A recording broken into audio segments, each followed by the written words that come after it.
박상병의 이슈펀치. 네, 시청자 여러분 안녕하십니까? 천지일보가 마련한 천지팟.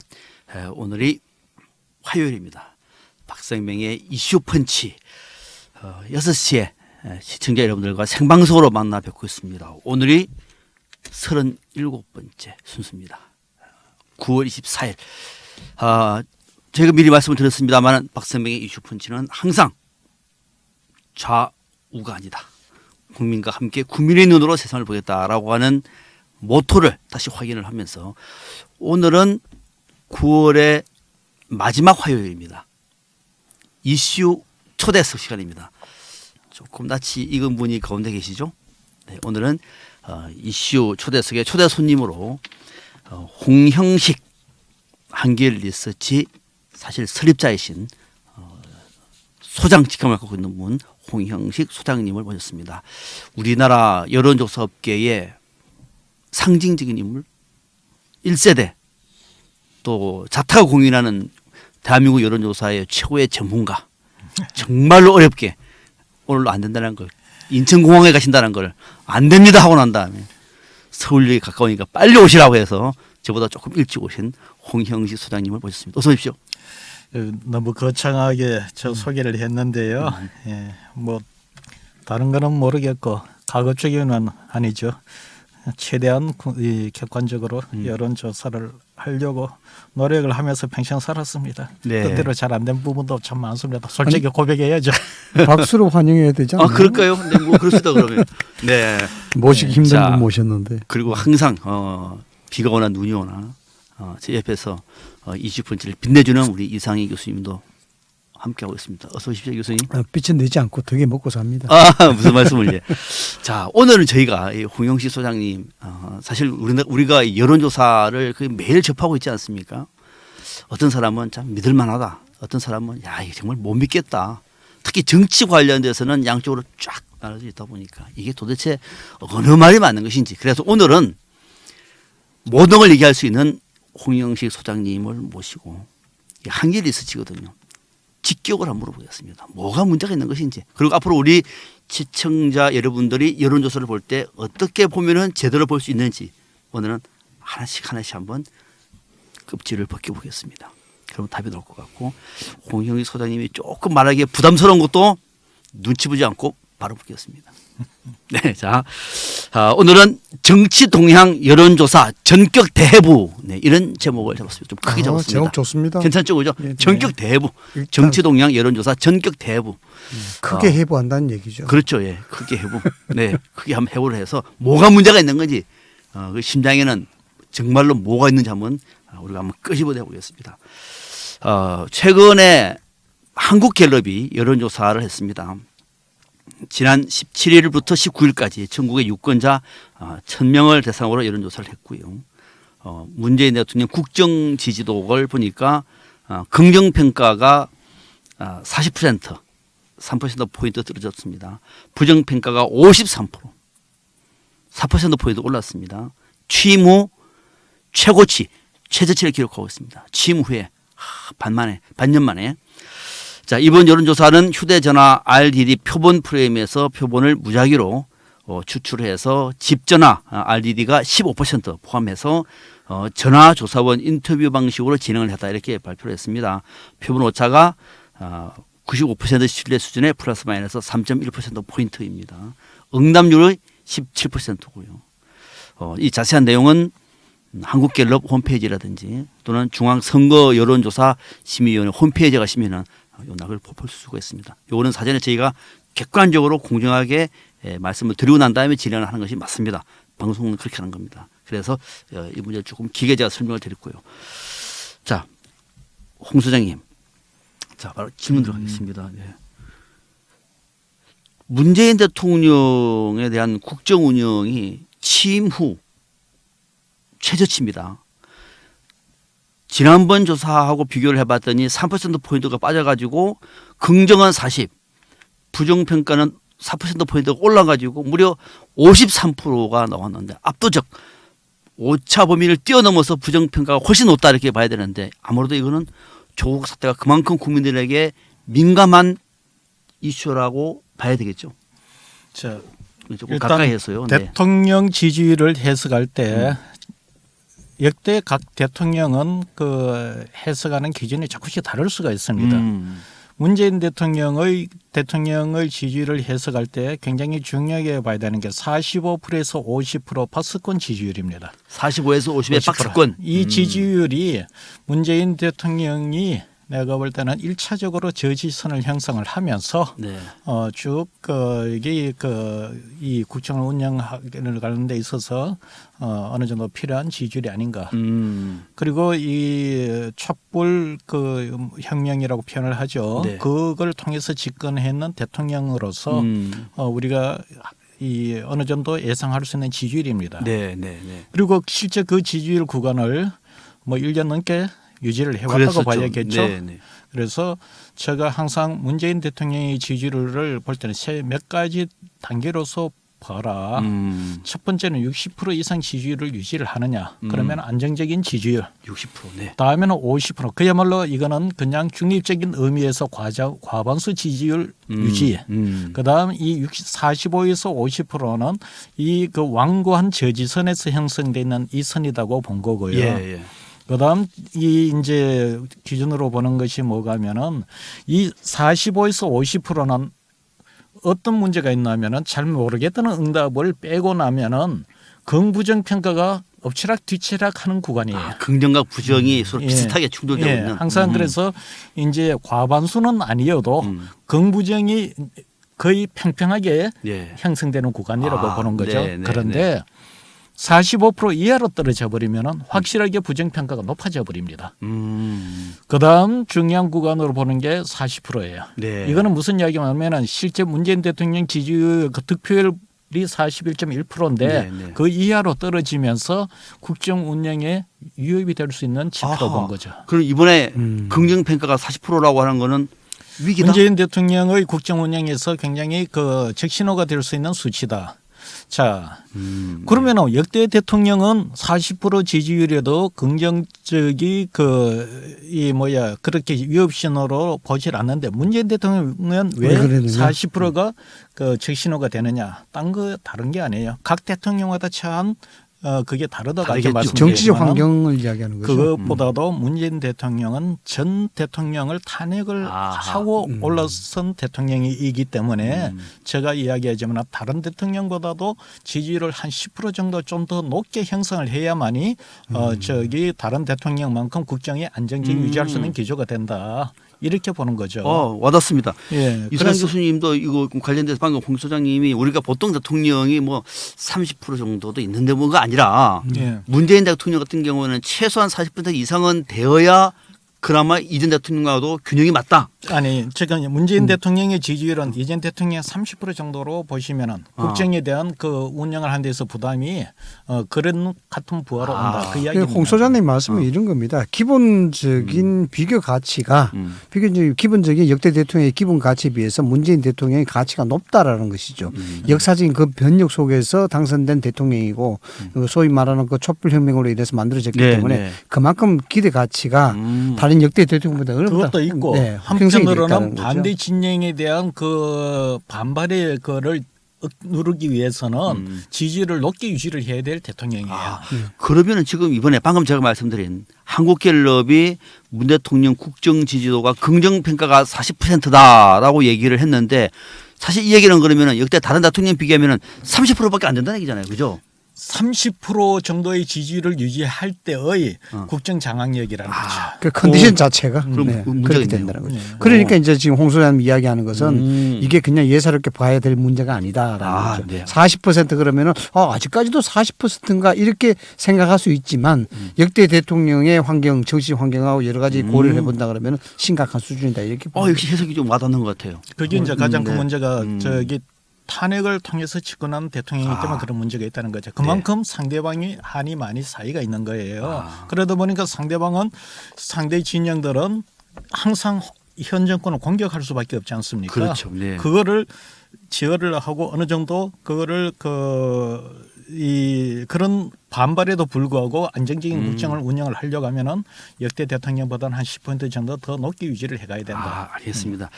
혹시 청와대에서 와 그래도 뭐 이런 조국 사태 걱정 안 해요. 지금도 대통령 봤더니 뭐 40% 지지율인데요라고 말하면은 홍 소장님이 천만의 말씀.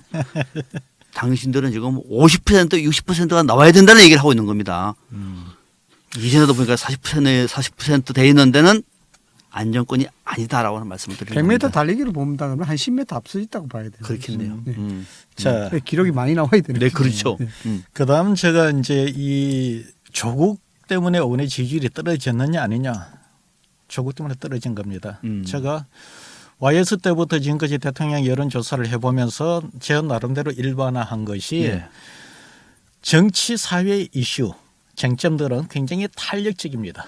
그러니까 등락이 굉장히 어떤 정치 사회적인 이슈를 던지면 여론이 즉각적으로 반응이 합니다. 네, 네. 반응을 하고 그것이 오래는 가지는 않습니다. 반면 경제적인 변수들은 즉각적으로 반응은 하지 않는데 굉장히 오래 갑니다. 그 차이가 있군요. 예, 그래서 항상 뜨겁네요. 항상 어느 정권이고 간에 정치 사회적 이슈 개혁을 통해 지지율을 끌어올리지만 이 경제 실패에서 경제적 변수에서 막판에 가서 지지율이 끌려 내려옵니다. 마지막에는 경제가 변수가 예. 되네요. 그런데 방법이 이번에 없네.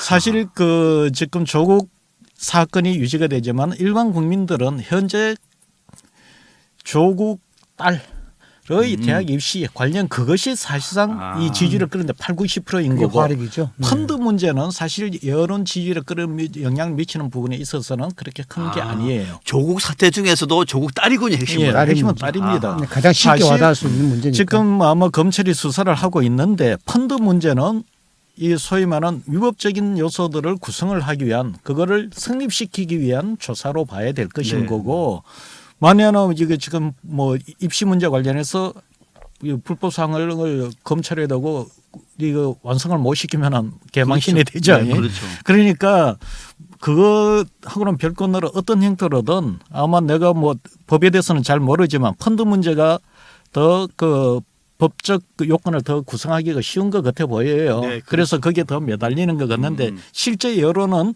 펀드 문제보다도 이 사회 정치적 문제였던 딸의 문제가 더 컸던 거고 그러면 왜 이게 이렇게 컸느냐. 두 번째 어떤 정치인이고 간에 예를 들어 사회 정의 공정 이런 아젠다를 갖고 나왔을 때 자유한국당 정치인들이 이걸 갖고 나와서 위반을 했을 때보다도 문재인 대통령은 배 이상 타격이 큽니다. 그건 무슨 이야기고 하면은 그 정치인들이 자기가 이걸 실현하겠다고 이야기했고 국민들이 기대했던 것을 만에 하나 거기에 두고 문제가 발생하면은 타격이 데미지가 더 큽니다. 그렇겠죠. 예를 들어서 이명박 대통령이 옛날에 그 병역 문제라든가 뭐 이런 문제가 이야기가 돼도 병역 문제나 예를 들어서 그 저기 뭐야 그 다스는 누구 겁니까? 뭐. 저기 뭐 부정부패 이야기가 네. 그런데도 타격이 별로 없어요. 왜냐? 보수 진영에 대해서는 이 사회 개혁이나 이 그 저기 부정부패에 대해서 민주당이나 진보 진영보다 기대치가 낮아요. 그러니까 똑같은 어떤 그 사정 부정부패를 좋은 말인지라도 그 당시 이명박 대통령에 대한 경제만 하나 살려라 이거였고 그렇죠. 뽑은 이유가 그거였어요. 현 정부는 공정한 사회, 정의로운 사회를 편방을 했기 때문에 이것이 뭐가 하면은 우리나라의 정의, 공정한 사회를 이 근본적으로 회의를 하게 만든 사건이 되어버렸던 거예요. 네. 더더욱이나 딴 사람도 아닌 법무부 장관이 이 문제에 휘말려 버리니까 이것이 그렇죠. 법무부 장관 즉 조국 개인의 문제가 아닌 거고 현 정부의 문제로 화돼 버린 겁니다. 일종의 배신감도 많이 느껴지는 거죠. 충분히 그렇겠네요. 그러니까 과거에 이명박 전 대통령을 바라봤던 국민의 시선, 박근혜 전 대통령을 바라봤던 국민의 시선, 이번에 문재인 대통령을 바라봤던 국민의 시선의 기준점이 약간 다르기 때문에 특히 이번에 상처는 문재인 대통령한테 기대했던 바가 바로 직격탄을 맞기 때문에 특히 딸 문제와 관련해서는 그만큼 상처가 클 수밖에 없다 이렇게 말씀하십니다. 한번 보세요. 호 소장님, 저희가 지금 시간이 네. 갈 길이 멀었어요. 그래 네, 하나만 이렇게 네. 요거에 대해서 이명박 대통령 때 저기 소고기 파동으로 해서 그렇게 코너에 몰려서도 부정 비리와 관련된 이야기가 그렇게 몰려서도 전 국정 운영이 무너지지가 않았습니다. 음. 딱 무너진 게 뭐냐면 4년 차인가요? 경제가 약속했던 대로 안 돌아가니까 무너진 겁니다. 와닿습니다. 경제 다른 거는 뭐 정가 몇번 이런 거는 뭐 별로 신경 안 쓰는데 도덕성도 별로 기대하지 않는데 경제만큼은 살려주십시오라고 말하는데 이미 4년 차에 경제마저도 흔들리니까 지지율이 빠졌다. 네. 문재인 대통령도 딴 것보다는 도덕성 정의를 기회는 평등하고 과정은 공정하고 결과는 정의로울 것이다. 또 그 모습을 생생한데 지금 보니까 에이 옆집에 가져버려. 뭐 좀 더 심한 표현으로 할 수 있는 그런 말들이 많습니다. 그러다 보니까 그만큼 지지율이 빠진다는 얘기인데요. 자 그런데 이거는 이상희 교수님한테 좀 답변을 원할 것이 이 세대별로 보니까요. 이상희 교수님도 여론조사 전문가잖아요. 아니요, 전 전문가는 아닙니다. 전문가시잖아요. 20대가 제일 여기 원록에서 계시는데 여기 말씀하셨으니까 20대가 음. 긍정 평가가 30대 40대보다 낮아요. 학교에서 강의를 하시는 교수로서 이 부분은 어떻게 해석을 해야 될까요? 다시 말하면 일단 뭐 문재인 대통령에 대한 부정적인 평가가 30대 40대보다도 20대가 더 많다. 이게 참 재밌는 부분인데요. 보면 이제 반면에 30대는 또 문재인 대통령에 대한 평가 가장 높지 제일 않습니까? 좋은 평가라고 20대는 또 가장 낮고 이런데 같은 20, 30대가 왜 그럴까 보면은 우리 정치사에 대한 굴곡을 볼 수가 있습니다. 실질적으로 진보 정권 10년, 보수 정권 10년이 했었거든요. 여기에 대한 교육에 대한 가치도 여기에 대입을 할 수가 있습니다. 30대 같은 경우에 10년 전으로 돌아간다 그러면은 사실상 이 사람들이 교육을 받은 절대적으로 어떤 영향을 받은 세대가 고등학교 시절입니다. 실질적으로. 그런 그런 걸 고려를 해본다 그러면은 당시 이제 노무현 정권 김대중 정권 이렇게 시작이 됐겠죠. 네. 그 상태에서의 진보적인 성향의 교육을 많이 받았을 수밖에 없는 그런 환경이 될 수 있는 거고요. 반면에 20대 같은 경우 10년으로 돌아간다 그러면은 이명박 정권과 박근혜 정권으로 봐야 됩니다. 네. 그래서 고등학교 때 한창 예민했을 때 그런 어떤 영향을 받을 수 있는 그런 영향이 없지 않아 있습니다. 그래서 사실 뭐 정교제에 대한 얘기도 나오고 하는 것들이 교육을 잡지 못하면은 정권 창출에 상당히 문제가 있다. 장기적으로 봤을 때 이런 분석이 또 가능한 거고요. 그다음에 실질적으로 연령에 따른 어떤 특성도 있습니다. 뭐냐 그러면 30대가 상당히 활기찬 사회 활동을 항상 해야 될 때고 여기에 대해서 평등과 불평등에 대한 얘기를 많이 할 때입니다. 여기에 대해서 노력할 만큼 대가를 받아야 되겠다는 어떤 그런 집념이 생길 수 있는 나이. 이런 나이가 30대고 그러니까 진보적 성향으로 일을 할 수밖에 없는 그런 연령의 특성이 있는 것이고요. 반면에 20대는 사회적 정의에 대해서 부르짖을 수 있는 청년의 열기가 있는 나이입니다. 그렇기 때문에 여기에 대해서 진정의 논리를 떠나서 이것이 맞다 틀리다에 대한 부분 이 가치적 판단에 대해서 가장 민감한 나이다. 이런 것들을 고려해 본다 그러면은 지금 조국 사태의 파문 그 자체는 20대가 당연히 문재인 정부의 정의에 대해서 비판을 할 수밖에 없고 30대들은 뭐 교육적 영향 등등을 고려해 봤을 때 그 문재인 정권이 이야기하고 있는 진보적 성향에 계속해서 여기에 박수를 쳐줘야 되는 그런 입장에 있다. 이렇게 이제 또 해석이 되는 거죠. 홍 소장님. 저기 연령별을 보니까 뭐 50대, 60대는 빼고요. 문재인 대통령에 대한 긍정 평가가 30대가 55%, 한국갤럽 결과입니다. 55%. 40대가 49%. 그러니까 세대가 올라가서 낮아지는데 20대가 제일 높아야 되잖아요. 20대가 38%밖에 안 돼요. 홍 소장님, 방금 이상희 교수 해석 좀 일리가 있습니다. 일리가 있고요. 네. 지금 사실 오늘 갤럽 조사는 제가 일반적인 트렌드로 놓고 본다면 사실은 30대가 좀 더 부정적으로 나온 거고요. 실제 내가 지금까지 계속 조사를 해보면은 문재인 정부에 대해서 가장 우호적인 계층은 30대가 아니고 40대예요. 40대가 네. 40대고 그렇죠. 지금 20대를 기준으로 말씀하셨는데 30대는 5번에 뭐 다른 쟁점인지 그러나 30대가 5번에는 평소에 그렇게 유지하다가 좀 더 문재인 대통령에 대해서 비정적으로 나는 거는 5번의 조국 사건이라고 보는 거예요. 그런데 이제 그거를 달리 해석하면 이런 겁니다. 20대로 볼 게 아니고 30한 5세 전후로 저는 봐요. 35세 이후 이전 세대들은 언제고 하면은 IMF 이후 세대들입니다. 그 대학에 사회 진출을 준비한 사람. 네. 반면 30대 후반부터 40대들은 IMF 전에 우리나라 황태자 세대들이에요. 취업만 하면 졸업만 하면 취업이 되고 그리고 경기 호흡경기를 보냈던 세대들인데 이네들은 대학교 다닐 때 부모 세대들이 한격이 높지가 않았어요. 선배 세대한테 영향을 받았습니다. 예, 예. 임정석 그 전대협 세대들한테 학교에서 교육을 영향을 받았던 세대고 50세 정도 되면 부모 거의 대졸자들이에요. 부모하고 많은 그 소통을 하는 세대들의 사회적인 특성이 있죠. 그러다 보니까 이 20대 30대 초반들은 IMF 이후에 이 생존의 문제에 직면해 있다 보니까 어떤 형태로든 자기 실력을 사서 스펙을 세대로 하는데 스펙을 사서 기회가 주어지 공정한 기회만 주어지면 자기는 그 결과를 받아들이겠다는 입장들이었어요. 그런데 문재인 정부가 들어서서 비정규직 정규직 전환시켜버리고 뭐 이런 식으로 하면서 자기네들이 한 기회는 주지 않으면서 공정한 룰을 경쟁 기회를 안 준다고 보는 거죠.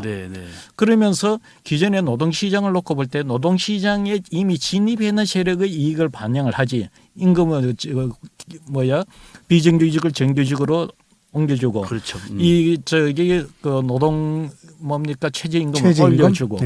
그런데 이 30대 이하는 아직 노동시장에 진입을 못하고 있단 말입니다. 그리고 이네들은 아르바이트를 해갖고 그나마 노동시장에 가기 위해서 스펙을 쌓고 준비를 하고 있는데 최저임금을 올려보니까 그네들은 아르바이트 시장에 다 줄어버린 거예요. 그러다 보니까 이 50세 전후로 해서 노동시장의 기득권과 비기득권 간의 접근 보이지 않는 전선이 형성이 되어 있는 겁니다. 그래서 특히 20대 30대 초반들은 공정한 기회 이것을 기대를 했는데 현 정부가 약속을 했는데 그걸 저버리지 않고 그것이 지금 조국 사태로 드러나 버린 거예요. 기회는 평등한 것이 아니라 불평등하더라. 직접적 피해를 보는 그런 연령층이라고 해야 되는 그래서 20대가 더 다운되는구나. 그런데 30대가 이번에 문재인 대통령에 대해서 높게 나온 거는 이 1,000명을 조사를 해도 30대는 한 200명 정도가 안 돼요. 그래서 아마 내가 볼 때는 조금 거기에도 조금 오차가 조금 발생해서 30대가 높게 나오지 않았는가. 제가 주말에도 저도 두 건 조사를 했었어요. 30대의 트렌드하고 이건 좀 다르게 나오는 겁니다. 30대가 조금 이번에는 조금 일반 트렌드하고는 조금 다르게 놓은 측면이 있다. 전체적으로 30대가 오히려 긍정 지지율이 더 높다. 아니 긍정 지지율이 좀 높기는 맞아요. 그러나 40대보다 높지는 경향은 잘 안 보여요. 잘 안 보인다. 오히려 40대가 확실한 현 정부의 지지 기반이다. 자, 그래서 20대가 이번에 얼마나 많이 실질적으로 돌아서고 있는지가 여론조사 결과에 나타나고 있고요. 또 하나가 이것도 이 교수님.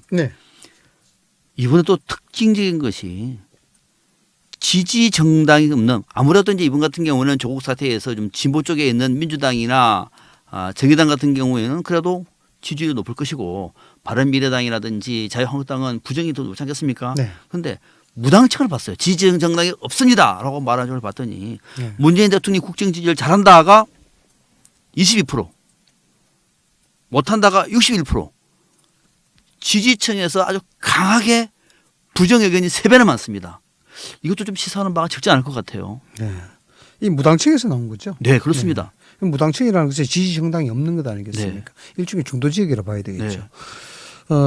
양극단 정치에 있어서 중도 세력, 중도 진영 자체가 우리의 아직까지 뿌리를 내리지 못하고 있는 그런 상황입니다만 저는 이렇게 생각을 합니다. 지금 이 상태가 한국 정치의 패닉 상태를 그대로 이야기하는 것이다라고 보는 것이죠. 사실상 지지 정당을 가지고 있는 것이 적절한 의사 표현이고 또 민주사회에 있어서는 다양한 의견이 나올 수 있는 그런 건데 이 정치에 실질적으로 외면을 하고 있다 이렇게 봐야 되는 겁니다. 이제 좀 언론에도 많이 발표가 됐습니다만은 무당층이 되면은 민주당 지지율은 내려가는데 왜 한국당 지지율은 오르지 않느냐. 그렇습니다. 무당층 지지들이 그러면 반발하는 야당에 응원을 해줘야 되지 않느냐 이런 거죠. 이거는 궁극적으로 간단합니다. 한국당이 감동을 보여주지 못했기 때문에 그렇거든요. 여러 가지 삭발도 하고 여기에 정치적 제스처도 하고 강한 반발을 하고 있으나 그런 어떤 투쟁적 수단이 문제가 아니고 과연 이 사람들이 뭔가 성찰을 하고 있었던가에 대한 그 정치적 이해관계자들 또는 그 지지자들 이런 사람들이 받아들이지 못하고 있다는 것이죠. 그런 측면에서 이런 상황이 그대로 좀 과격한 표현이 될 것 같습니다만은 지지 정당을 찾지 못하는 일종의 정치적 편의 현상을 지금 겪고 있는 것이다. 이렇게 이제 보는 거죠. 네, 참고로 이번에 한국갤럽의 조사를 보니까요. 이번에 조국 사태가 지금 가수로 커지고 있지 않습니까? 검찰도 압수수색 있다고 지금. 조만간에 아마 이제 정경심 교수도 검찰에 갈 수밖에 없는 상황. 혹시 또 조국까지도 지금 이런 상황인데 민주당은 2%포인트 빠졌습니다. 지지율이 38%. 방금 이상희 교수가 말씀하셨죠. 자유한국당은 얼마나 올랐느냐? 팍 올라야 되거든요. 1% 올랐어요. 1%. 그래서 지지율 24%. 그래서 지금 이상희 교수가 감동이 없었다라는 얘기고, 더더욱이 이제 지지 정당이 없는 중도층 같은 경우에는 문재인 정부에 대해서 부정적인 여론이 무려 61%나 됨에도 불구하고, 긍정보다도 3배나 많음에도 불구하고 그 지지층이 자유한국당 지지로 돌아서지 않고 있다. 네, 흡수를 못하고 있죠. 이 사실 자유한국당의 관계자들은 잘 보셔야 됩니다. 지금 홍영식 소장님과 이상희 교수가 지적하는 이 부분은 자유한국당이 반드시 돌파할 문제입니다. 자, 그런데 또 하나. 아이고, 시간이 지금 질문할 거 좀 엄청 제가 많이 적고 갔는데 또 조금 짧게 오늘 할까요? 주로 우리 실장님, 소장님 쪽에 이야기를 많이 좀 들어봐야 될 것 같아요. 네, 저도 그래. 지금 배우는 바가 많거든요. 네, 그렇습니다. 예, 지금 예. 근데 갈 길이 좀 군말지라서 빨리 가겠습니다, 홍 소장님. 자, 이번에 무당청이 우리가 흔히 보통 큰 이슈를 놓고 여야가 싸우면은 이른바 진영 싸움이라고 하지 않습니까? 그죠, 홍 교수님? 홍 소장님, 진영 싸움. 진영 싸움으로 하면은 무당청에서 양쪽으로 이 분화되거든요, 대체적으로. 근데 이번 같은 경우에 보니까 여야가 여론전을 펼치고 있음에도 불구하고 무당층이 무려 22%예요. 무당층이. 그래서 이것이 해석하는 방식이 많은데, 일단 우리 홍 소장님은 무당층이 22%, 한 5%나 10% 되면 이해가 돼요. 왜냐하면 극한적인 싸움을 좀 하고 있으니까. 아마 저런 수치가 22%. 드물걸요? 그렇죠, 이걸 소장님? 어떻게 해석해야 됩니까? 왜? 과거 제가 한보 저기 삼풍 사건 때 여론 조사를 했을 때 무당층이 한 40% 가까이 나오는 경우가 있었습니다. 그때만 해도 이제 무당층이 40% 전후 이렇게 되니까 기존 정당이 결국은 해치모여 정계 개편이 일어나더라고요. 밑으로부터. 그때면 그러나 1990년대 중반이죠. 그 당시만 해도 사실상 양당 체제입니다. 그렇죠. 그러나 지금은 양당이 아니에요. 4당, 5당 지금 이런 체제이고 그렇죠. 이러기 때문에 그 당시보다도 무당층이 훨씬 더 적어야 돼요. 지금. 네. 훨씬 더 적어야 되는데 22%라고 하는 것은 적은 수치가 아니죠. 네, 적은 모르겠어요. 저희들 조사에서는 이보다 더 높게 나타납니다. 아, 네. 네, 그래서 지금 이 22% 무당층 수치를 굉장히 중요하게 봐야 되는데요. 요건 지금 전화 인터뷰 방식이니까 이렇게 나오지. ALS 조사를 하면 이거조차도 안 나와요. 10% 내요. 이렇게 나옵니다. 그러나 이건 어쨌든 이 전화 인터뷰 방식을 해야 그나마 이 무당층이 어느 정도 정확하게 잡힌다. 네, 이 이야기를 제가 말씀을 드리고요. 네. 요 지금 무당층 이전에 무당층이 지금 보면은 문재인 대통령에 대해서 긍부정의 2대6 정도 비율로 지금 평가를 하고 있습니다. 네. 자, 이거는 무슨 이야기를 하냐면요. 무당층이 무등층화가 되었는 또는 그 배경에는 문재인 대통령 지금 조국 사태를 계기로 해서 문재인 대통령에 대한 국정 지지율에 대고 부정으로 돌아서는 세력이 상당한 영향을 미쳤다는 것을 보여주는 겁니다. 그 이유는 무슨 이야기가 하면은 그 무당층이라는 지금 보면은 이 무당층이 대체적으로 부정이 이런 식으로 2대6으로 많으면은 이것이 실제 자유한국당 지지로 가져야 되는데 그러니까요. 네. 안 가고 있는 것이 지금 무당층화대가 나타난 거거든요. 네. 그래서 현재 여론은 분명히 대통령의 지지율이 떨어지는데 떨어지면서 실망표가 기타 야당한테를 가져가고 무당층화하러 가는데 이거는 왜 이런 현상이 나타나느냐. 문재인 대통령 이후에 지금 집권 여당의 지지율의 특징이 보면 항상 대통령 지지율이 정당 지지율을 견인을 합니다. 그렇죠. 예, 견인을 해서 대통령 지지율이 올라가면 민주당 지지율이 올라가고 대통령 지지율이 떨어지면 민주당 지지율이 떨어지는데 그 상관관계는 그냥 계속 유지가 됩니다. 문재인 대통령의 지지율이 지금 많이 떨어지는 과정에 되고 역시 민주당의 지지율의 이탈을 계속 지속적으로 압박 요인으로 작용을 하는 거죠.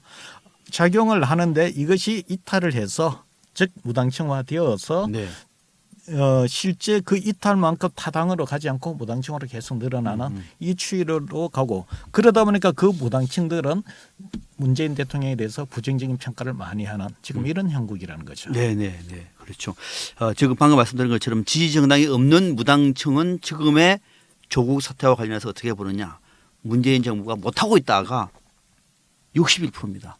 잘하고 있다가 22%. 거의 3배 정도 차이가 난다. 그러면은 확 쏠러서 자유한국당 지지로 와야 되는데 방금 두 분이 말씀하신 것처럼 자유한국당은 기껏 1%포인트 상승하고 있다. 그래서 무당층이 광범위하게 22%로 지금 나타나고 있다는 얘기인데요. 군 소장님, 앞으로 이 22%가 선거 때가 되면 어느 쪽으로 갈까요? 자, 이건 두 가지로 보셔야 네, 됩니다. 지금 대통령님 지지율이든 아니면 정당 지지도에 되고 이거는 이제 무당층이니까 정당 지지도겠죠. 이 이탈했는 세력이 민주당은 지금 이런 전제를 갖고 있는 것 같습니다. 민주당을 현재 이탈을 해봐야 무당층화 되어도 궁극적으로는 우리 민주당을 지지할 것이다. 회귀할 것이다. 지지 회귀할 것이다. 네. 왜냐? 이번에 조국 사태가 발생했지만 사실 조국 청문회에는 자유한국당 거의 위원들뿐만 아니고 자유한국당 국회의원들을 조국 자리에 앉혀놨을 때 조국보다 나을 국회의원 누가 있겠냐 몇 명이나 되겠냐는 거죠. 그러니 지금 네. 자유한국당의 지금 상황을 볼 때 국민들의 자유한국당에 대한 그런 여러 가지 평가를 놓고 볼 때 어차피 자유한국당으로 이 무당층 이탈했는 무당층에 가지 않을 것이기 때문에 지금은 일시적으로 이탈을 하더라도 아까 말씀드렸잖아요. 네. 정치 사회적인 지표나 탄력성 높지만 지속성은 좀 떨어진다. 선거가 6, 7개월 남았으니 그때까지 잘해서 회복하면 많이 할 수 있다. 그래서 어떤 형태로든 이 상황만 넘어가면 된다. 이런 계산법을 하는 거죠. 그런데 또 하나의 가능성은 무슨 이야기가 하면은 이 중도 그거는 무슨 이야기냐면은 무당층으로 갔던 세력이 여차여차해서 결국에는 다음 총선에 되고 온다는 거는 투표장에 나온다는 이야기예요. 그렇죠. 네네. 투표장에 나온다는 이야기예요. 그런데 이 무당층이 실망을 해서 투표장에 안 나오면 어떻게 되느냐는 거죠. 자유한국당은 지지하지 않더라도 네. 무당층화되는 세력이 나중에 투표장에 안 나와버리면 다음 투표장은 어떻게 되느냐. 민주당과 자유한국당에 대해서 강력하게 지지하는 세력들 각 당의 강력한 지지층들만 나가 투표를 하는 거죠. 즉 투표율이 뚝 떨어지는 거죠. 네네. 그러면 어떻게 되느냐. 어느 당이 더 충성도가 높은 강력한 지지층을 더 많이 갖고 있느냐는 이 싸움으로 가버린다는 거죠. 그렇게 됐을 때 과연 민주당이 지금 이야기했던 그 전제대로 낙관적인 결과를 기대할 수가 있는가. 지금 얘기해두고 이 분노한 지지층들만 투표장에 몰려 나간다고 한다면 지금 쉽지가 않다. 네. 제가 요거는 다른 걸 하나라면은 저희들이 이 지표하고 달리 이런 조사를 합니다. 당신이 중도요, 보수요, 진보요. 즉 정치 정체성을 조사를 합니다. 네. 제가 98년도부터 조사를 해서 와의 이명박 때까지 조사를 해보면은 보수든 진보든 어느 쪽이 앞서도 5% 이상을 잘 못 앞서요. 한 20년 가까이 그런 식으로 지지율이 딱 10년 넘게 그렇게 해주니 이것이 나는 그걸 황금률이라고 표현을 했는데 네. 정치 쪽이 진보든 보수든 한쪽으로 치우쳐도 국민의 여론 정서가 딱 이 받쳐주니까 네. 극단성을 극단성을 막아줬습니다. 그런데 그게 무너지기 시작한 게 박근혜 정부 때예요. 박근혜 정부 때 보수 우위가 나타납니다. 5% 이상 보수가 우위에 갔다가 이 탄핵 정국을 거치면서 다시 진보 우위로 올라갑니다. 그것이 5% 이상으로 네. 올라갑니다. 그런데 근자의 조사들을 해보면 보수가 다시 우위로 올라서고 있습니다. 네. 자, 보수가 우위에 올라서고 물어봐요. 아주 보수적이다, 진보적이다, 다수 보수적이다, 다수 진보적이다 이런 강도를 보면은요 보수가 조금 더 많기도 하지만은 진보적이다, 즉 강한 진보와 강한 보수를 놓고 보면은 강한 보수가 훨씬 더 많아요. 이건 네. 무슨 이야기가 하면은 투표장에 몰려 나올 지금 분위기로 봐서는 오늘 투표를 한다면 투표장에 몰려 나올 가능성이 보수가 더 보수적이 강하다는 더 많다는 겁니다. 이것도 시사가 그러면 있네요. 투표정이 낮은 상태에서 흥분한 그 극단적인 보수, 극단적인 진보 세력만 나와서 숫자 싸움을 하면은 진보 진영이 그렇게 장담하기가 어려운 그런데 상황인데요. 중요한 게 이런 게 있습니다. 네, 네. 뭐 소장님께서 잘 설명했습니다만 지금 무당층 22%가 왜 중요하냐 그러면은 그럼 여권에서 이걸 뭐 흡수를 하든지 뭐 해야 될 것 아니겠습니까? 그래서 중요한 게 이겁니다. 총선을 임박한 상황에서 만약에 49, 51이라 봅시다. 네. 진보가 49, 보수가 51이라 봅시다. 그 지금 여권 쪽에서 하는 전략적 전술을 가만히 보면은 49는 지킬 수 있지만 51을 갈라치게 하면 되는 거죠. 이게 무당층이 그 지금 현재 강한 보수가 수적으로 우위에 있다 하더라도 이 51을 4개나 3개나 계속 갈라치게 하게 되면은 결국 49가 다 되지 않다 하더라도 이것이 뭐 30대 20, 10 네, 네. 이런 식의 구도가 된다는 겁니다. 그렇게 되면은 선거 전략에서는 충분히 이길 수 있는 성산이 되는 것이죠. 그래서 지금 여권이 취하는 전략을 보면은 이런 갈라치기 계속 갈등과 대립을 만드는 예를 들어서 이런 얘기죠. 박근혜 전 대통령을 뭐 연말경에 석방할 것이다. 뭐 이런 얘기들. 그럼 그런 자유한국당과 대한애국당의 분열. 그렇죠. 계속 이제 분열과 대립적 상황으로 계속 만들어 놓는 것이죠. 그래서 이걸 대응하기 위해서 보수 진영에서는 보수 연대를 해야 된다. 통합을 해야 된다. 이것이 가장 중요한 것이다. 박근혜 전 대통령이 여기에 대해서 통합적 메시지를 내야 된다. 이런 주장을 할 수밖에 없는 겁니다. 재밌는 대목입니다. 네. 아주 재밌는 대목인데 지금 이제 우리가 이 무당청 22%의 향후 총선에서 향방을 질문을 했더니 이 홍 소장 같은 경우에는 두 가지 변수가 있는데 하나는 여권으로 돌아갈 수 있다는 견해 하나, 또 하나는 이 사람들이 투표장에 안 갈 경우에는 보수가 더 유리할 수도 있다라고 하는 판단이고 그런데 이런 상황 속에서 여당 같은 경우에는 49% 정도의 고정 지지층이 있다고 얘기하면 나머지 50% 믿는다고 하더라도 그거를 여러 여당으로 잘게 쪼개버리면은 총선에서 압승할 수도 있지 않느냐 그런 전략으로 간다. 선거 전략이 참 어렵습니다. 큰 여론을 놓고 구도의 싸움인데 앞으로 과연 그러나 또 제가 볼 때는 두 정당만 치는 것이 아니라 앞으로 또 정의당도 또 바른미래당도 새로운 또 지형을 짤 것이기 때문에 변수는 있기는 합니다만은 지금까지 두 정당만 놓고 보면은 무당정 22%의 향방은 이렇게 될 것이다 이렇게 예상을 해봤습니다. 자, 그다음에 조금 어려운 건데 이번에는 최근에 자유한국당의 김종석 의원이 여론조사에 대해서 부정적인 얘기를 했습니다. 요즘에 저도 밖에 나와서 이제 방송을 하면서 여론조사를 얘기하는데 사실 뭐 신뢰하기 어려운 측면도 많이 있습니다. 그냥 그 당시의 주요 이슈에 따라서 등락만 이렇게 보는데 어떤 얘기를 했느냐면은 여론조사 전문 기관들의 여론조사 결과가 그 표본에 여론조사를 하면 양쪽에서 이 표본을 하지 않습니까? 뭐 20대 몇 프로, 30대 몇 프로 이렇게 그 표본에 대표성이 떨어진다. 그러니까 20대의 지지율이 20대 대표성도 아니고 전체 국민적인 표본을 짠다고 하더라도 그 표본이 대표성이 떨어져서 결과를 신뢰할 수 없다.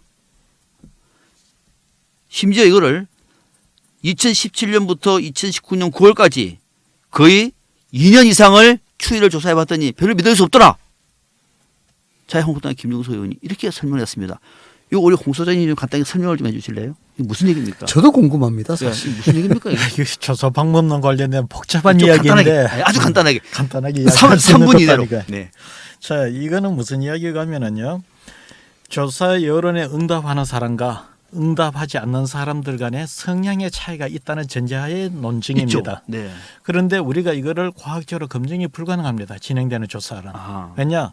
응답하는 사람은 자기 나이, 성, 연령, 뭐 지역 이런 걸 다 밝히고 응답을 하지만 그렇죠. 끊어버리는 사람은 그걸 밝히지 않고 끊어버리기 때문에 우리가 과학적인 방법을 놓고 보면은 응답하는 사람과 응답하지 않는 사람들 간의 표본의 특성의 차가 어떻게 존재한다는 걸 입증을 할 수가 없습니다. 첫째. 두 번째. 그러면은 지금 아마 이종석 의원님이 이야기하는 것이 김종석 김종석 의원이 이야기하는 것이 지금 얘기해 보니 응답률과 그거를 응답률과 특정 후보의 유불리를 이야기를 하는데 여기 상관계수를 갖고 지금 설명을 하는데요. 그렇습니다. 0에서 마이너스 1 플러스 1 이렇게. 자, 이거는 무슨 이야기가 하면 제가 볼 때는 이렇습니다. 이것은 지지율이 높은 방향과 응답률이 높은 방향의 이 정책 상관계수가 를 갖고 이야기하는데 이걸 갖고서 이거를 주장하기는 내가 보면 좀 논거가 약하다고 봐요. 아, 네. 자, 여론조사를 해보면은 이거는 우리가 군에서 사기라고 표현을 하는데 똑같은 전력을 갖고 있더라도 사기가 높은 부대가 이깁니다. 그것은 이야기가 하면은 그 정당에 대한 지지자들의 팬덤, 그 지지층의 어떤 그 충성도도 어떻게 보면은 여론의 한 속성입니다. 결국 무슨 이야기가 오면은 조사할 시점에 그 지지 정당이 정치를 잘해서 그 정당의 지지자들이 신이 나서 열심히 응답하는 정당이 있고 그 당시 여론조사들을 잘못하고 응답을 못해서 기가 죽어서 소극적으로 응답하는 게 있으면은 이 상황에는 정치적인 관계로 나타나는 거예요. 그것도 여론의 속성이다. 그런데 이거는 진보에만 나타나는 게 아니고 진보가 죽을 쓰고 사기가 떨어지고 반면 보수가 사기가 올라가고 잘해서 올라가면은 이거는 보수 정당하고 또 달라진다. 이 상황이 나타나는 거예요. 그런 어떤 어떻게 보면 여론 그 자체의 속성이라 볼 수 있는 그거를 갖고서 상관관계를 지금 설명을 했는데 제가 볼 때는 네. 아마 김정석 의원님이 저는 김정석 의원님은 박사학위를 받았는데 저는 박사 과정까지만 마치고 박사학위를 못 받았기 때문에 내가 더 잘 안다고는 아니 말씀을 굉장히 쉽게 드리겠지만 설명을 해주셨는데 네. 결국 군 사기하고 이야기가 똑같은 겁니다. 그 쉽게 말하면 이런 그 거죠. 여론의 속성이라는 거죠. 지금 그것도 조국 일종의. 사태 같은 경우에는 사실 보수 쪽이 유리하지 않습니까? 그럼 보수 쪽은 대거 응답을 할 그러니까 테니까 충성도를 가지고 대답을 대거 하는 응답을 거고 하는데 응답률이 높을수록 문재인 정부를 비판하는 율도 더 높아지겠죠. 더 높아지는 이슈인데. 거죠. 네. 그런데 전화를 끊는 사람은 에이 하고 끊어버리는 사람들은 대부분 좀 진보적 인사이기 때문에 그걸 가지고 상관계에서 설명하기는 어렵고 그러니까 오히려 주제가 그렇죠. 중요하다 이슈가. 네, 네. 아, 네. 지금 보시면 아시겠지만은 이거를 1년 동안 이렇게 하셨으니 이런데 이거를 지금 근자에 이거를 분석을 해보면은 또 조금 성격이 다르게 나올 수가 있어요. 이 네. 상관계에서가 좀 다르게 나올 수가 있습니다. 네, 네, 네. 이게 왜냐 굉장히 어려운 분이 민주당이 자유한국당이 뭐 잘했는지 못했는지 모르겠지만 어찌 됐든 잘은 못했더라도 집권 여당에 대한 집권 여당이 실책을 하니 네, 네. 어찌 됐든 이 야당 지지자들이 좀 더 거기에 대해서 비판적으로 힘을 받을 수가 있는 분위기이기 때문에 이제 다른 방향으로 이게 상관계에서 나올 수가 있습니다. 아, 그러면은- 쉽게 이해했습니다. 그럼 저 소장님 단도직입적으로 이제 김종석 의원의 이 결론이 뭐냐면은 저도 동의합니다. 이건 무슨 응답률보다는 이슈가 상당히 중요할 것 같아요. 이슈가 그 이슈에 따라서 달라지는데 아무튼 네. 결론이 뭐냐면은 김종석 의원의 얘기는 한국갤럽하고 리얼미터를 분석을 두 개를 했는데 한국갤럽은 응답률이 높을수록 여당 지지율이 높고 민주당 지지율이 높아요. 반대로 리얼미터는 응답률이 낮은 조사일수록 여당이 유리해요. 여당이 더 높아. 어? 그래서 이거를 이제 음의 상관관계, 양의 상관관계 이렇게 설명을 하는데 이거는 이게 무슨 얘기? 그러니까 이거는 아니 뭐 이럴 수 있는 건가요? 이거 제가 보더라도 글쎄 무슨 여론조사가 전혀 반대로 상관관계 기수가 지금 보니까 리얼미터는 마이너스 0.4686 리얼미터가 그다음에 한국갤럽은 플러스 0.4870 그렇게 해서 한쪽은 높을수록 여당 지지율이 높고 한쪽은 낮을수록 표본 이게 응답률이 낮을수록 여당 지지율이 여당 높고 지지율. 이게 뭐 이럴 수 있는 겁니까? 갤럽은 그 이전에 전화 면접, 조사 면접 방식입니다. 조사 방식이 예, 조사 방식이 응답률이 그러다 보니까 15% 정도 나오고 리얼미터는 응답률? 녹음기를 하는 이 ARS 방식이에요. 네네. 이것은 정당 지지율, 후보 지지율을 떠나가고 무슨 조사를 해도 응답률 차가 날 높고 수밖에 낮건 차이가 이만큼 크게 한 서너 배 이상 차이가 납니다. 결정적이네. 네. 그래서 이것은 조사 방법에서 이 응답률이 이렇게 나는 것이지. 그러면은 이것은 응답률을 갖고 이야기하는 거. 전화 조사 방법은 여당이 높고 ALS는 야당이 높다. 이렇게 표현하는 게 오히려 맞다고 봐야 돼요. 그러면은 이제 결국은 전화 조사 방식이 맞느냐, ALS 방식이 맞느냐. 이제 이 논쟁이 벌어지는데 그렇죠. 참고로 말하면 여론조사협회에서는 ALS 여론조사라면 여론조사협회 자격을 박탈합니다.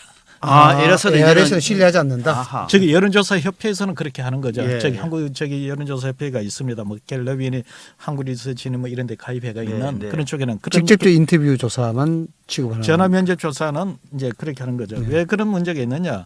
우리가 현실적으로 통제를 해야 되는 통제 해야 되는 변수를 통제를 못하는 이상 그것은 분명한 오차 요인으로 발생함에도 불구하고 그것을 그런 통제가 안 되는 방식으로 하는 조사는 인정을 못한다는 거죠. 예를 들어 갖고 저희들이 그 조사를 보면은 LS를 조사를 하면 어떨 때는 20대가 20대 30대가 보수가 더 높게 나옵니다. 하도 이 여론조사 갖고서 경선 여론조사니까 나름대로 학습이 되어서 노인들이 20대 30대라고 눌러버려요. 네.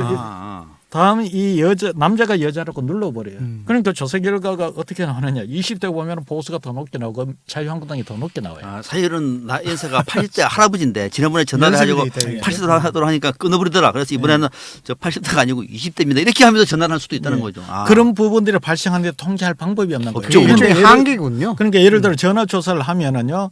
그 사람이 목소리 들으면 남자인지 여자인지 안 물어봐도 알아요. 네, 네. 그리고 저희들이 조사를 해보면 어떤 일이 있냐면은 눈치 없는 할아버지가 20대라 그래요. 할아버지 진짜 20대예요? 라고 하면은 거짓말 도망을 못하죠. 가버려요. 네. 사실 끊어버리죠. 선관위 기준에 의하면은 할아버지가 20대라 그래도 받아주고 조사를 해야 돼요. 왜냐 네. 받아주는 대로 받아줘야 되지만 네. 선관위가 아무리 규정이 그렇더라도 아닌 거는 아닌 거죠. 이제 이제 영상 통화하는 시대가 오겠네요. 예, 그러다 보니 이런 부분에 대한 그 통제 시스템에 있어서 한계가 좀 있다고 그러죠. 그러면 어떻게 되느냐? 이 보수 쪽에서는 지금 보면은 이것하고 조금 달리 이번에 이게 조국 사건이 터져서 그렇지 네, 네. 일상적으로 보면은 일반인들의 대표성을 놓고 일반인들의 그거는 보면은 이 민주당의 지위는 높은 경향성이 있습니다. 그러나 이번 조국 사건 터지기 전에도 보면은 ALS는 지지율이 높아야 5% 2, 3% 되다 보니까 민주당과 자유한국당의 아주 강력한 지지층 위주로 응답을 하게 됩니다. 그래서 이게 진영삼이 되네요. ALS는 그러다 보니까 어떨 때는 그런 이야기예요. 투표율이 낮을 때 ALS가 더 정확하다는 이야기고도 어떨 때는 성립이 되는 그러니까 투표율이 낮으면은 조직되게 투표율이 되니까. 낮을수록 ALS는 좀 더 근접합니다. 와닿습니다. 네, 그런 부분이 있는 거예요. 그래서 지금 이것이 그런 어떤 조사 방법론상의 문제이지 이것이 그런 응답률을 하고 조금 다른 부분입니다. 그래서 김정석 의원님이 많은 그거를 연구를 하셔갖고 이야기했는데 내가 너무 단도직 이슈로 반론을 해서는 죄송한데요. 전 그런 부분이 있어서 저는 이제 여론조사 업계에 있으니까 이런 부분이 정확한 반론이 되어서 정확하게 이 부분에 대해서 조사 방법론의 개선을 가는 방향으로 가면은 이 지적이 나는 이에 대해서 겸허하게 받아들이고 하겠지만은 네. 이거는 잘못하면 여론조사에 대한 신뢰성만 떨어뜨리기 때문에 업계 있는 제 입장으로서는 저도 말씀 듣고 난 다음에 충분히 이해를 합니다. 아마 김종서 의원도 이걸 연구를 많이 하셨습니다. 오늘 저희 박스민 이슈펀치를 보시고 난 다음에 그런 점도 있었네라고 아마 생각하실 겁니다. 시원하게 이해하셨을 것 같아요. 그런 점도 있었구나. 그래서 여론조사 기관에 대한 어떤 신뢰의 문제가 아니라 여론조사의 방식의 문제, 이슈의 문제가 더 크게 영향을 미친다. 그래서 리얼미터든 또는 한국갤럽이든 등등해서 어느 여론조사 기관이든 참고를 할 수 있는 것은 참고를 하시라. 그래서 특정 기관에 대해서는 불신한다라고 말하는 별로 설득력이 없는 것 같다는 말씀드리고 오늘 저희들이 이 발언은 참고를 하시면 도움이 될 것 같습니다. 시간이 없습니다. 다른 답변 거부하겠습니다. 바로 들어가야 됩니다. 자, 홍 소장님, 요거를 진짜 한번 물어보고 싶었어요. 양심적으로 말씀하셔야 됩니다. 여론조사 업계에 계신다고 딴 말씀 안 됩니다. 여론조사 기관에서 모집단을 분류하거나 또는 표본 집단을 처음에 설계하지 않습니까? 그죠? 설계할 때 상당 부분 여론조사 결과에 영향을 미칠 수 있는 여지가 있다 없다? 있죠. 있는데 네. 그거에서 돈 몇 푼 더 벌겠습니까? 자, 아니 돈 얘기는 말고 자, 한번 이렇게 있는데 네.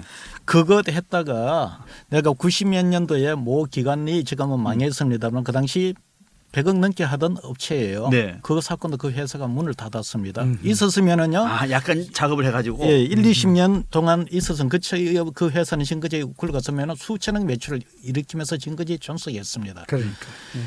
이 부분에 대해서 업계 내에서는 잘 알아요. 네. 예를 들어 갤럽이 연간 매출을 수백억 하는 저 갤럽이 그 관여가 돈 몇 푼 벌겠습니까? 만약에 리얼미터가 그거 해갖고 돈 몇 푼 벌겠습니까? 알겠습니다. 업계에 계신 분들이 만약에 정말로 중요한 여론조사입니다. 아주 중요한 정말로 중요한 여론조사인데 누군가가 와가지고 홍 소장님한테 한길 리서치에 요 여론조사 좀 우리한테 유리하게 해달라 해가지고 예를 들어서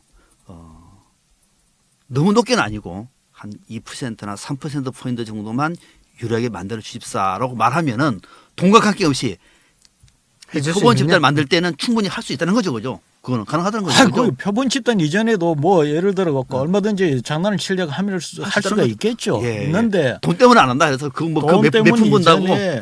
돈도 돈이지만은 지금 우리가 대학원 석박사 과정 공부를 하면서 이 사회과학 윤리에 대한 이런 부분 과학성과 윤리에 대한 트레이닝을 많이 하지 않습니까? 그런데 제가 하나 우려하는 부분은 뭐가면은 요즘 이렇게 조사 기관들 가보면은 연구원이 한두 명이 앉아 있어요.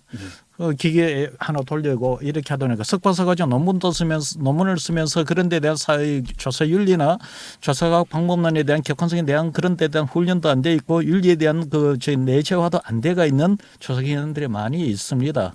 그런데 그런 기관들이 선관위에 지금 등록해서 공표를 하기는 쉽지가 않거든요. 예, 지금 선관위에 등록되어 있는 이런 기관들 중에서는 이제 그런 기관들 많이 지금 제거가 됐다고 보고 문제는 보십시오. 매월이가 매주 이렇게 발표가 되는데 그것이 약간이라도 튀면은요 금방 조사 기관 간에 지금 이게 사실상 간접적 검증이 들어오는데 그렇게 대놓고 할 수가 없는 분위기예요. 알겠습니다. 할 수는 있으나 그렇게 하지는 못한다. 아니 뭐든지 조사 방법은 이 방법뿐만 아니고 알겠습니다. 무슨 사회적 현상 모든 업무에 대해서 다 조작은 할 수가 있죠. 그래서 좀 다른 방식으로 물타기를 하시는데 여론조사의 모집단이나 표본 집단을 만들 때 상당 부분 편의적으로 유분리를 만들어낼 수는 있지만은 그러나 최근에 더 강화되어 있는 다른 서로 어깨끼리 크로스 체크도 하고 또 나가서 그 돈 더 받는다고 신용을 방치는 그런 일은 하지 않는다. 그러니까 여론조사 기관을 믿어달라 뭐 이런 말씀이시죠? 저는 뭐 알겠습니다. 역시 한길은 한길입니다. 네, 알겠습니다. 그러나 할 수는 있다 말씀을 드린 겁니다. 그래서 한길입니다. 네. 자, 알겠습니다. 홍 소장님 하나 더. 이거는 좀 간단하게요. 우리가 지금 이제 정치 관련 여야 정당 지지율이라든지 국정에 대한 뭐 대통령 지지율을 조사를 하지 않습니까? 사실 여론조사를 하는 사람은 고심을 많이 합니다만은 듣는 국민들은 조금 신뢰를 하지 않는 경우가 많거든요. 그렇죠. 앞으로 가장 신뢰할 수 있는 방법으로 대안을 모색한다고 얘기하면 어떤 방식이 가장 좋을까요? 하나는 일단 선관위 어원에 그 규정이 강화되었다는 것을 하나 아실 필요가 있습니까? 예. 그래서 표본의 대표성을 확보하기 위해서 조사의 뭐라고 해야 되나요? 좀 어려운 용어이지만은 가중 비율을 더 강화를 했습니다. 그래서 지역, 성, 연령 이런 데 대한 과학 표집이나 이 최소 표집에 의한 오차가 더 강화가 되었고 그러다 보니 조사가 이전보다 질이 이제는 10월 1일자 조사부터는 더 올라갈 겁니다. 10월 1일. 예. 네. 두 번째 그렇게 되다 보면은 그런 요구 조건을 충족을 시키기 위해서 여론조사를 하려고 하면은 조사가 비용이 훨씬 더 들게 되어 있습니다. 앞으로 꼼꼼하게 해야 되니까. 예, 비용이 많이 들기 때문에 10월 1일자 이후 여론조사는 여론조사가 이전보다는 훨씬 더 남발되기가 어려울 겁니다. 그렇군요. 더더욱이나 지역 단위 여론조사. 네. 지역 단위 여론조사는 더더욱 30배수의 그 가상번호를 받아서 조사하기는 더더욱 어려워지기 때문에 여론조사가 남발로 인한 혼란. 두 번째는 지금까지 이게 과학 표집이나 최소 표집에 대한 그런 오차는 또 그만큼 줄어들기 때문에 제가 볼 때는 조사가 개선될 수 있는 제도적 장치가 하나가 더 마련되었다는 것. 처음 알았습니다. 10월 1일부터 여론조사를 할 때 가중치라고 합니까? 네. 가중치를 둬서 전체적으로 균형에 맞도록 과잉 표집이나 과소 표집을 할 수 없도록 규정을 더 강화했다. 10월 1일부터. 그래서 훨씬 더 신뢰 있는 여론조사 결과를 볼 수 있을 것이다. 대신에 여론조사 하는 쪽에서는 돈은 좀 많이 들 수 있다. 이런 말씀을 하셨는데요. 자, 끝으로 홍형식 소장님에게 물어보겠습니다. 자, 국내 굴지의 여론조사 기관을 설립을 하셨고 거의 30년 동안 여론조사를 해 오신 분입니다. 지금도 물론 하고 있습니다. 최고 전문가인 나 홍형식 소장에게 있어서 정치권에 대한 여론조사는 한마디로 무엇이다? 여론조사는 후행 지표입니다. 선행 지표가 아니고 결국은 달리 이야기하면 성적표예요. 성적표이기 때문에 여론조사를 조작하거나 여론조사 기관에 압력을 넣어서 지지율을 올리려고 하지 말고 정치를 잘하면 여론조사는 자연스럽게 따라서 올라가게 되어 있습니다. 심각하게 물었는데 답변은 아주 일상적인 답변을. 성적표다. 네. 그다음에 우리 네. 이 교수님한테 여론조사는 뭐라고 보십니까, 이 교수님? 이거는 여론조사는 성적표다. 채찍이죠, 채찍. 채찍. 네. 어쨌든 그 잘하고 못하고 있다는 표지는 사실상 여론조사를 믿든 안 믿든 그걸로 평가가 되고 있지 않습니까? 그걸 통해서 더 잘 받을 수 있도록 노력해야 되는 것이고 더 열심히 지지를 얻을 수 있도록 좋은 정책 개발하고 해야 되는 것이죠. 뭐 채찍이죠. 네, 채찍. 뭐 저도 두 분 생각에 동의하면서 그냥 참고서 그것도 뭐 세 번째 네 번째 참고서 정도의 수준으로 이해를 해야 되지. 너무 또 이게 매달리거나 또 너무 이게 민감하게 반응할 필요는 없다는 생각을 좀 하게 됩니다. 그런데 요즘에는 여론조사가 너무 이게 영향력이 커서 좀 걱정되긴 합니다만은 내년에 총선을 앞두고 여론조사 더 많아질 것 같습니다. 오늘은 한길 리서치입니까? 맞습니다. 한길 리서치죠? 네, 한길 리서치에서 한길 리서치. 순간적으로 홍영식 소장님을 모시고 정치 동향 여론조사를 전격적으로 대해부를 해봤습니다. 좀 하고 싶은 얘기 좀 많았는데 시간이 다 돼서 여기서 마치도록 하겠습니다. 홍 교수님도 수고하셨습니다. 예, 오늘 말씀 잘 들었습니다. 예, 이 교수님 수고하셨습니다. 저희는 다음 주 화요일에 6시에 다시 생방송으로 인사드리겠습니다. 고맙습니다.